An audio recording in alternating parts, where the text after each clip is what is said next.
আসসালামু আলাইকুম রহমতুল্লাহি ওবারাকাতুহু। আমরা সবাই আমাদের পরিবারের জন্য বেস্ট প্রোডাক্টগুলো ক্রয় করে নিয়ে আসি বাড়িতে।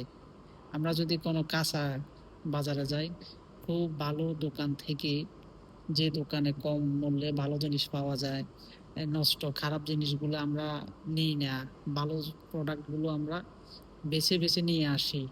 ঠিক এইভাবে আমরা যদি আমাদের রাজনৈতিক জীবনটা যাচাই করতে পারতাম, আমরা যাকে নির্ণয় করতেছি, যাকে সমর্থন করতেছি, সে মানুষটা আমাদের সমাজের জন্য ভালো কিনা, আমাদের সমাজের যে অসঙ্গতি আছে, ছিন্নমূল মানুষ আছে, গরিব মানুষ আছে, তাদের পাশে দাঁড়ায় কিনা, প্রত্যেকটা বিপদ আপদে সে নিঃস্বার্থে কাজ করে কিনা, আমরা এই জিনিসগুলো যাচাই করি না।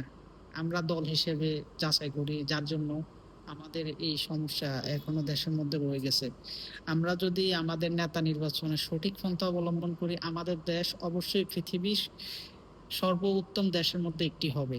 তার সব গুণাবলী আমাদের দেশের মধ্যে আছে। আমাদের ভিতরে জাতিগত ভেদাভেদ নেই। আমাদের দেশে পরস্পর ঘৃণা নেই, জাতিগত সংঘাত নেই। আমরা হিন্দু মুসলিম সবাই একসাথে বসবাস করতেছি। ধর্মের ভিতরে কোনো বড় ধরনের সংঘাত নেই, ধর্মীয় সংঘাত নেই।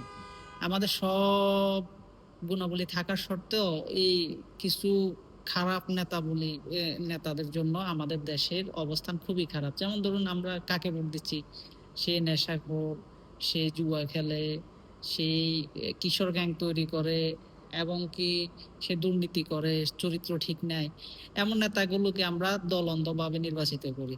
এটা আসলে ঠিক নয়।